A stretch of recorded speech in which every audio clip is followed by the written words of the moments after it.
Hello and welcome to this bonus replay episode from Strides Forward, where we always share stories about running told by women. We're returning to this episode because it is part of our Comrades series. When Strides Forward first started, the entire first series focused on experiences at this phenomenal event. It is a 90-kilometer or roughly 56-mile road race that happens in South Africa almost every year. It is the largest and longest-running ultra-distance race in the world. Comrades started in 1921, and it has run every year since, except during wartime and during COVID. The last time that Comrades happened was in 2019, but it is back now. And we are so excited. Comrades is going to take place on August 28th, 2022. And yeah, we could not be more thrilled. For me personally, and I am Cherie Louise Turner, your host and producer here at Strides Forward. For me, it will be my debut run at the Comrades Marathon, and it will be the longest that I have ever run in my life. I am very excited. I'm also very nervous. But more than anything, at this point, the training is over. I am tapering right now, so I am really just looking forward to the adventure of it all, to going further than I've ever gone, to enjoying the crowds, and to being part of the thousands of runners who are taking on this challenge on August 28th. There are over 15,000 people who will be running this year. The race is going from Pietermaritzburg up in the hills down to Durban. Every year, this race switches directions. This year is a down year because there is more downhill than there is uphill. In other years, they are called up years because there is more uphill than downhill. Whatever the case, it is always a big challenge, and running downhill can really beat up your legs. So I am looking forward to navigating all of that. I am coming in using somewhat of an experimental training program. I have been following the very wise words of Dr. Stacy Sims, along with her co-author, Celine Yeager. They recently came out with the book Next Level, which is all about training in your perimenopause and postmenopausal years. And one of the main things that they suggest is not to go too long in your long runs or long athletic efforts, and to make sure that you always keep up on your short sprint work and weight training. And so that's what I've done. It's unconventional for training for an ultra, but I am trusting in this process. I used it for the past Boston Marathon with great results. In training, I cut my mileage back from what I have done in the past, and I went into that race feeling rested. I ran well. I felt great the entire time.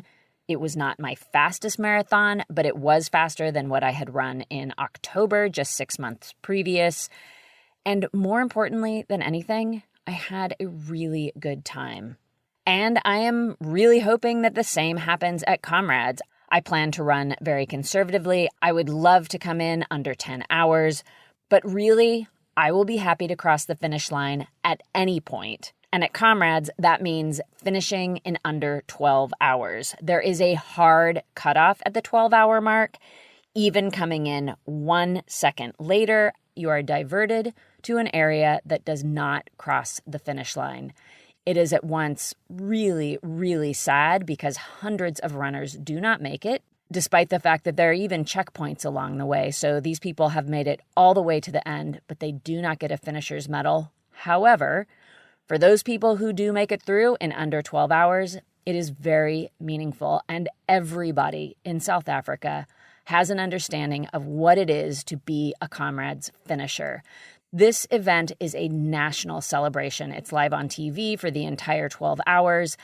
People are either watching it on television live or they've come down to line the course and cheer racers on themselves. The support is really spectacular.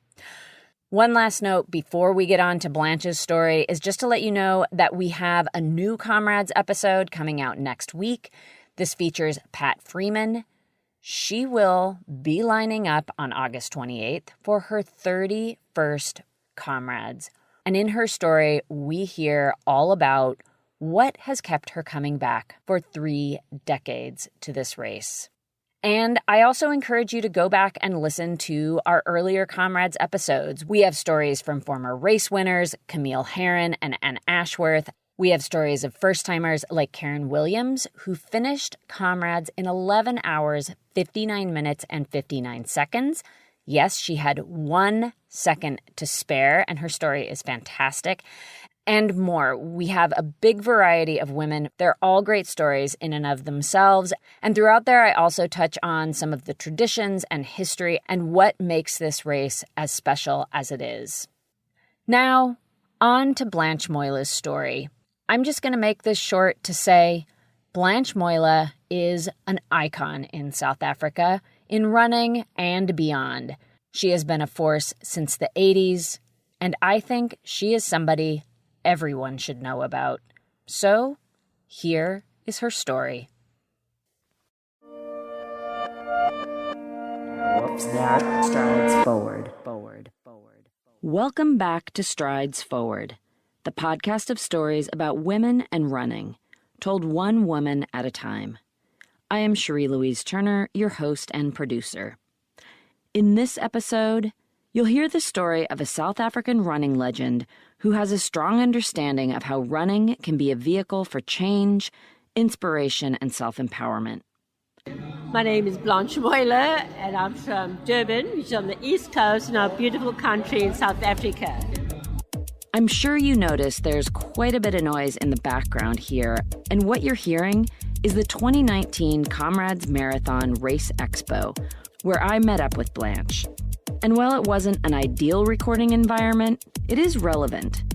For starters, the theme of this season is experiences in and around the Comrades Marathon, a 90-kilometer or roughly 56-mile road race that takes place each year in South Africa. Comrades turns 100 years old in 2021, and over 27,000 runners have registered for the 2020 event. This makes it the oldest and largest ultra-distance foot race in the world. Meeting Blanche in this environment drove home the fact that she is enormously popular. Race expos are where racers check in and pick up their numbers, and it's where there are booths for all types of products, services, and organizations related to running or to the event at hand. With big races like Comrades, the expos are open for a couple of days leading up to the event, and they buzz with excitement and anticipation. It's a time to connect with fellow runners and maybe show your appreciation to or get a selfie with your favorite running star or running legend, like Blanche. In this environment, she doesn't get very far very fast. Walking through this today was also overwhelming, the Comrades Expo. Lots and lots of people came up to me to tell me how I've influenced them to take up running. And this comes from other provinces, Johannesburg, Cape Town, and so forth. So to me, that's just so humbling to them know that I've made a difference in others' lives. As Blanche alluded to there, South Africa is divided into provinces, like Canada, as opposed to someplace like the US, where the country is divided into states. And Blanche mentioning that she gets accolades from people in all the different provinces points to, yes, the fact that she's well known throughout South Africa. This widespread popularity has to do with the work she does and her many running accomplishments. She's run Comrades many times, but before that, in the 80s and early 90s, she was one of the country's top runners, but in races that were much shorter than 90 kilometers. Blanche has set records and won over 50 races, including many national titles, competing in distances from 1,500 meters to the marathon, as well as cross-country, and she's received numerous awards. This nationwide support of Blanche, however, it wasn't always so forthcoming. She faced many hurdles in her legendary journey, and I will get to all of that. But here, we'll start in the now, with the work Blanche is known for these days, work that is outside of her job of being a psychiatric nurse. And some of that work that she does is tied to why I met her at the expo. She was there volunteering at one of the booths because she doesn't run Comrades just for herself. I run for an organization called the Hillcrest AIDS Centre Trust. They look after, or should I say, assist people who are affected and infected by AIDS. So we have children who have been orphaned. They might be healthy, but they're orphaned because their parents are no more because of AIDS. And and they also look after patients. They've got a hospice. They've got so many interesting projects, very holistic, but it's the whole community involved. Blanche is also well known for her public speaking, mentoring, and outreach. Well, I do go to schools a lot. I go to community centers, and I speak to women, and especially women and the girl child. Although at school, obviously, I've got the boys in there as well, but I focus a lot of my attention on empowering women. And right now, I've got about 13 personally under my wing that I assist with lifestyle skills and also their athletics, a bit of coaching there and so forth. I've always believed in that I'd like to give back to the communities. I've really achieved so much through my running. And yes, Blanche is known at Comrades because as of completing the race in 2019, she's run it 16 times. And in 2004, she was the face of Comrades. Her image was used to promote the race. Mind you, Blanche is now in her 60s, so her longevity and discipline here are noteworthy. And not to be glossed over, there's a world of difference between being the fastest athlete over shorter distances, like she was in her youth, and sustaining a 90-kilometer effort year after year into what are conventionally considered one's retirement years. All this is to say that Blanche is widely admired across many facets of the sport and over many decades. One quick side note, as we're touching on distances, you may have noticed that this event is called the Comrades Marathon, but that it is not a marathon in the conventional sense of the word. In almost all cases, when someone is referring to a marathon, they're talking about an event that's 26.2 miles or 42.2 kilometers long. Anything longer than that is considered an ultramarathon or an ultra. The Comrades Marathon is an exception in this regard because it is actually an ultramarathon. In each episode, in addition to telling one runner's story, I'll provide some extra information about the race. For this episode, I'll cover a bit of the history of Comrades, how it started, and some of the milestones, especially as those pertain to female runners. Now back to our story and where it all began. Blanche started testing her leg speed when she was quite young. Running was one way her parents got her and her 6 siblings to do tasks outside the home, motivated by a homemade timer. The timing started with her mother spitting on a rock outside the front door. We did a lot of running at home as a family, just about 3 or 4 kilometers between errands. But you come back before the saliva is dry. You had to be quick. And we were little. Now that easily could have been the end of Blanche's running pursuits. She was, by her own description, shy and studious, often likely to be found alone in her room reading. Besides, girls weren't encouraged to run. But it very well may have been all that racing around as a child that helped Blanche develop the smooth and efficient running style that got noticed one day when she was in her early 20s. While working as a student nurse, Blanche participated in a hospital sports day. A doctor who worked at the hospital noticed her good running form, and he encouraged her to join him for training runs. After some initially painful outings, Blanche began to enjoy the way running made her feel.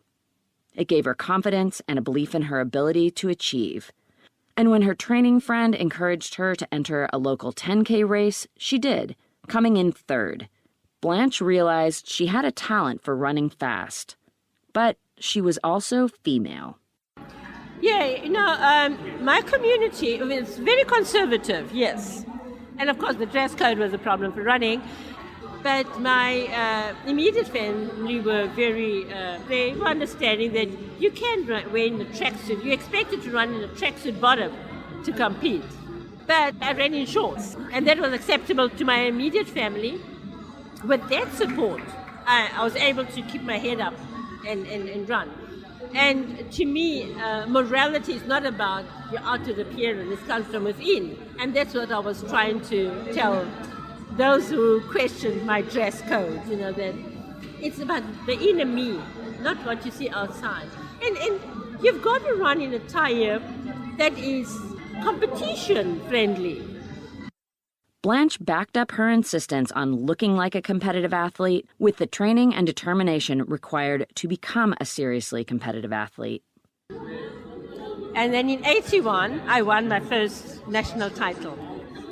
And that's when people started taking notice that, there was something in my running, And my community got great support from them. When they started seeing me win and run well, the support came because I was putting my community, highlighting the strengths of my community. And I just got the support big time. Blanche had gained the support of her own community, but now that she was on the national stage, she was getting noticed by the rest of South Africa. This was during the time of apartheid, and Blanche, to use her preferred terminology, is melanin enriched. But from obviously the other communities, we were living in a time of social, for want of a better word, diverse social stuff, and there were problems there, So not everybody was appreciative of my running so well.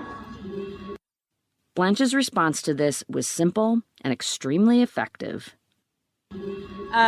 But needless to say, there were more positive feedback from other communities than negative. I had one or two people hurl abuse at me, but, as I've said many a times, when you are given lemons, make lemonade. And I relied on my legs to make the lemonade, and I just ran faster, and it just gave me the strength to go harder and to prove that I belonged on those podiums, Blanche maintained her focus on winning races, though not unaware of the contentious political and cultural climate that swirled around her. Yeah, and the resistance I found very petty and sad, because what actually transpired was there were two athletes, very talented, but from the other community, and their parents were really in parliament. They were political, strong folk, and these young girls were told if they couldn't beat me, they had to quit, because they couldn't allow a brown girl to be ahead of them. That was very sad, because their career was cut short, and no fault of theirs.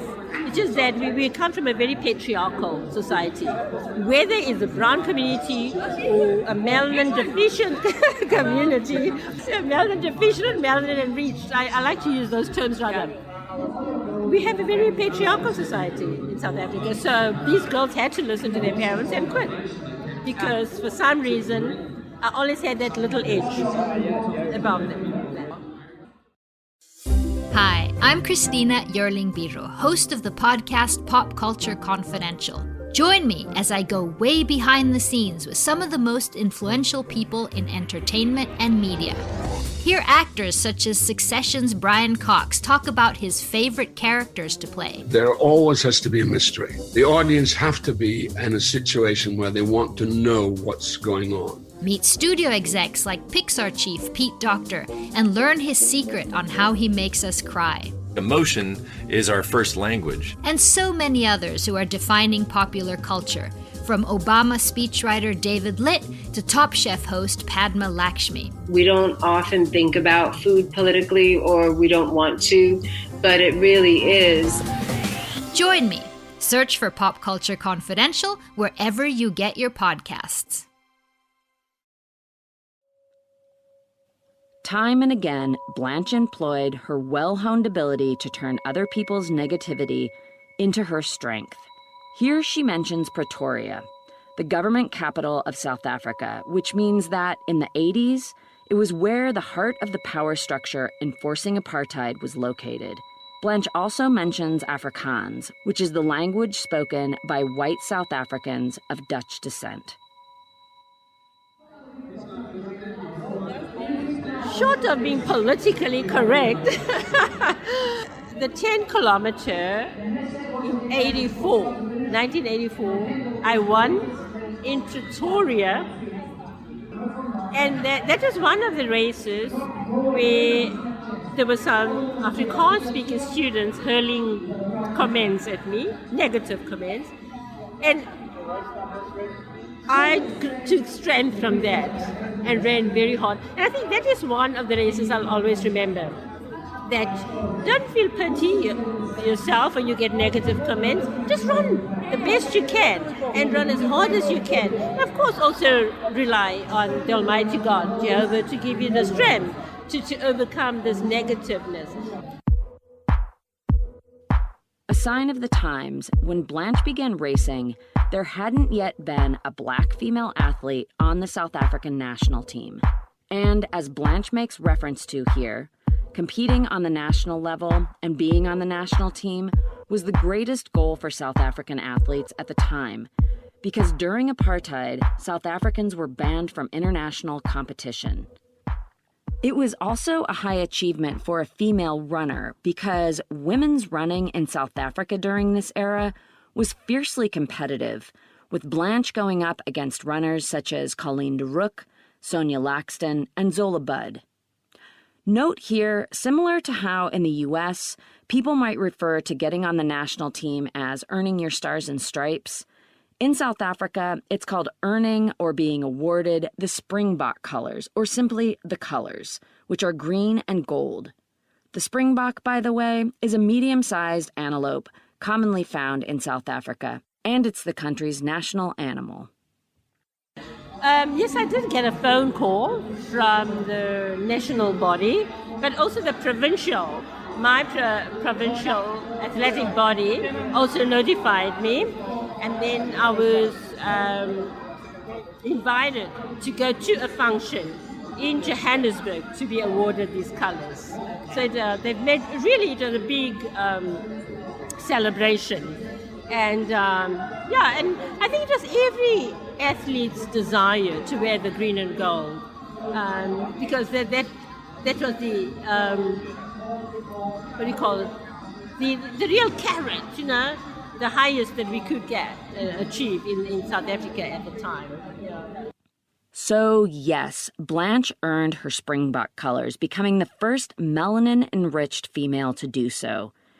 And with that, her personal pursuits became firmly planted in the historical social and political landscape of South Africa. And where did she land in this conversation? The strange thing is that I've never... A lot of people made a fuss about me being the first melanin-enriched to receive the colors. But to me, it was just receiving those colors that was exciting.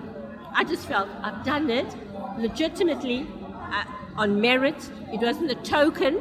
My records spoke for themselves. My position, my podium finishes could attest to that. So it was just such a satisfying moment. And that's when I knew that I could compete with the best, in my country. Well, it hadn't been Blanche's goal to make social and political history. She was certainly aware of what it meant. I accepted those with responsibility, a lot of responsibility, knowing that I could go back to my community and say it's doable. Come on, ladies, you can do this. Let's get more of us on the running field. And over the years, we've had lots of our goals now are really dominating. Cross country, 10Ks, and so forth. And that's really heartwarming. But she wasn't perhaps quite aware of how far the inspiration of her achievements was reaching. Blanche mentions Robben Island here, which, located off the west coast of South Africa, was home to a notoriously harsh prison. During apartheid, many Black political prisoners were sent there, including former South African President Nelson Mandela and high-ranking politician Jeff Radebe. Blanche also mentions former President Thabo Mbeki. The leadership that was in Robben Island at the time, I wasn't aware, they were aware of my running.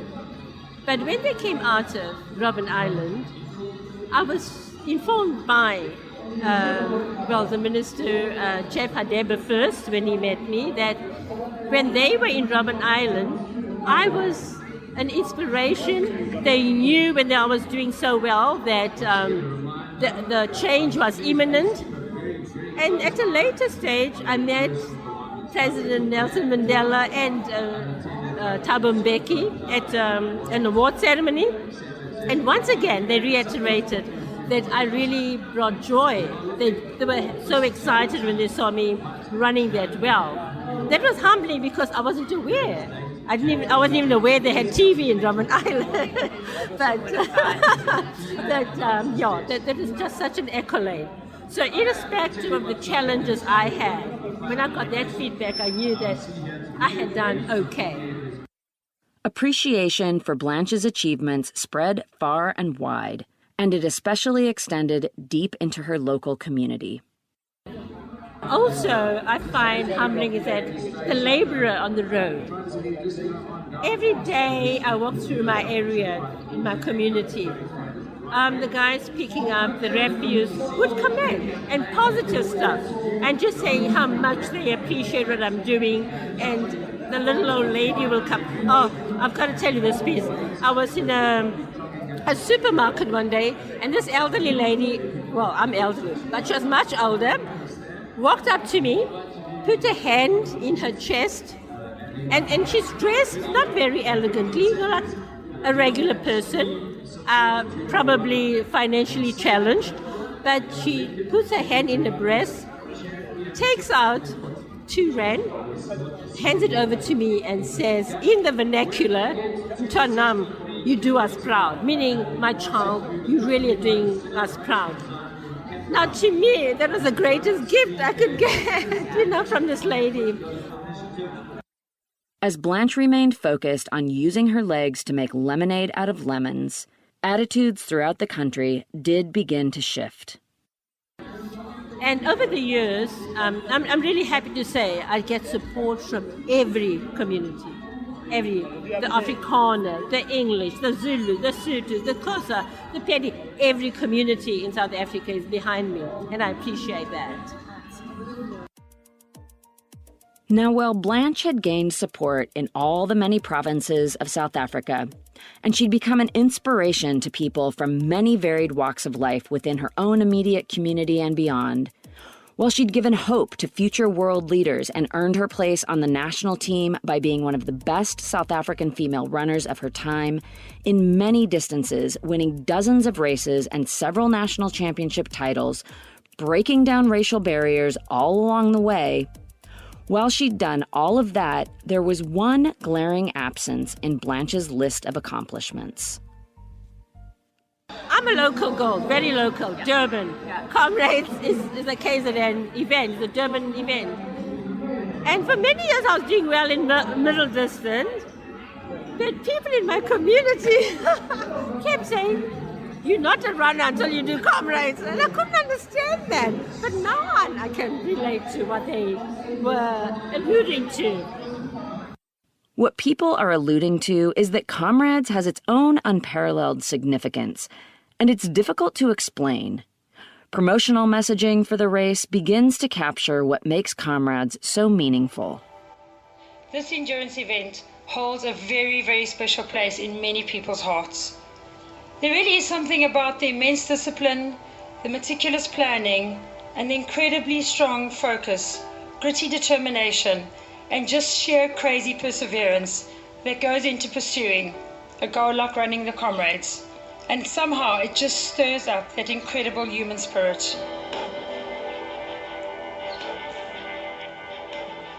So now that Blanche has extensive experience with Comrades, what has she come to understand about this must-run athlete-defining event? It's a challenge, all right? The distance is a challenge on its own, but there's so much of camaraderie around it. It's humbling. It brings you down to what do you call it? For want of a better word. Yeah, it humbles you. You have people from all walks of life running. Your scientists, your laborers, your professionals, and so forth. And all of them with one goal, to reach the finish line. And I think this is where you get the courage from. Every single person forgets their roots and their personal accomplishments in terms of profession and all that. And you're just such a huge, big family running this distance. It's difficult to explain the phenomenon of Comrades. You've got to run it to experience and to really understand what gets so many people coming back again and again to do this ultra marathon. You reach the 60K mark. You all are fatigued at that mark, whether you're the top runner or the back runner. What gets you through is mental toughness. Everyone will tell you that. And this is the beauty of it. This camaraderie that Blanche mentions, this was the intent of this event from the very beginning, way back almost a century ago. Comrades was founded by World War I veteran Vic Clapham to honor those who had been killed in that great war with an act of great mental and physical endurance. To quote the race's constitution, a primary goal of Comrades is to celebrate mankind's spirit over adversity, or, I might add, womankind's spirit over adversity. The first Comrades took place on Tuesday, May 24th, 1921, and it has run every year since, except during World War II, from 1941 to 45. For that first race, 34 white men started and 16 finished. The first woman to run the race was Frances Hayward in 1923, and she clocked a respectable 11 hours, 35 minutes. However, at that time, and until 1975, only white men were allowed to compete officially. So Hayward's finish, as well as the finishes of women and black men who ran the race before 1975, was unofficial. Omitting women from the sport, and from long-distance running in particular, of course, was not unique to Comrades. For instance, the Olympic marathon has existed since 1896 for men, but there was no Olympic marathon for women until 1984. And the Boston Marathon started in 1897, but it wasn't open to women until 1972. It's worth noting here that when Comrades did open up to all competitors, male, female, white, black, this was firmly in the midst of apartheid, which began in 1948, and it didn't end until 1994. The fact that running can become so much more than a simple act of speeding up your steps, this is something Blanche has a strong appreciation for. That besides the competitive athlete, it was so important for me to impress on other women to run for leisure, run for social, run for health, because that also empowered them. You know, their health improved. Because we have a very high gender-based violence in South Africa, that actually empowered a lot of the women to stand up and say enough is enough, because they started having positive thoughts and about themselves, feeling good about themselves, and just liberating. So my mission was not just to get the competitive athlete, but just to get everybody else, social, health-conscious, healthy living community. And Blanche continues to help remove the barriers that discourage women from running. one of the hurdles that many women from my community had was that there were lots of myths surrounding sportswomen. And one of them was that you wouldn't be able to conceive, your breasts would be droopy, it would detract from your femininity. Those were really hard myths that the men actually generated, And so we hope that all those will be, Do those absolutely. still persist? In our rural areas, yes, we still have a bit of that. We have areas where you still need permission from the chiefs in that area if a girl child has to participate in sport, not a boy child. And if a girl child has to travel out of the area to represent the province, you still need permission. So there is still a bit of that patriarchal. And the chief is always a man. Oh, yes. Yeah. Unfortunately, that is. Blanche has witnessed firsthand, however, the way running can lift up women around her, the way her example and inspiration continues to have an impact. I've got a young girl. I've been working with her. She was 13. She's in her mid-30s now. And she's blossomed out to be one of our top provincial runners. She's got her national colors as well. And she gives me feedback all the time about how my mentorship has empowered her. She also comes from a financially challenged family and community where there's still a lot of violence in that area. So the challenges are there. And yes, she was assaulted once. So, those were the challenges. But the feedback I get that, yes, I was her strength. Blanche keeps running, transforming very sour lemons into ever more nurturing lemonade. Well, my hope really is that every woman in South Africa should feel free and more safe in the environment they are in, should have more confidence that they can stand up for their rights. And I truly hope that the patriarchal societies we live in will be something obsolete one of these days.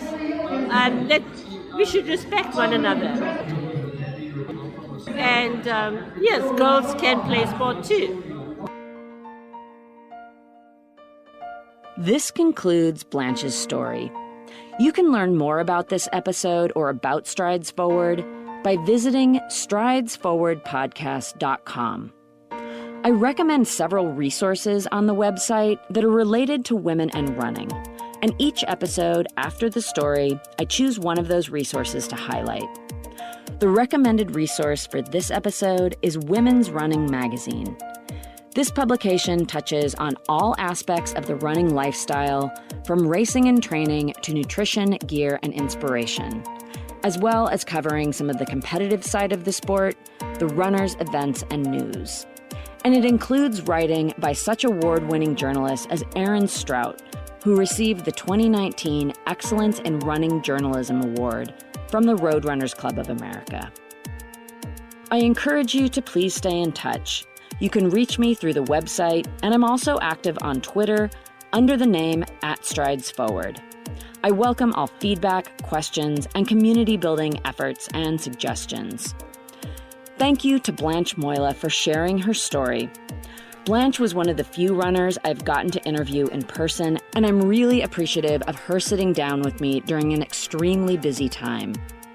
I'm also thankful to her running club, the Savages Athletic Club, and in particular, Debbie Honeysett, for helping me get in touch with Blanche. Meeting Blanche was one of my most treasured experiences during my first time in South Africa, which was also my first time seeing the Comrades in person. Thank you to April Mariner of Bonfire Collaborative for the logo and website design. You can find April at bonfirecollaborative.com. And thank you to Cormac O'Regan for the original music and sound design. And definitely thank you, the listener. I am so grateful you're taking the time to listen to these stories about women runners. Please subscribe and share. And until next time, this is Cherie wishing you satisfying strides forward.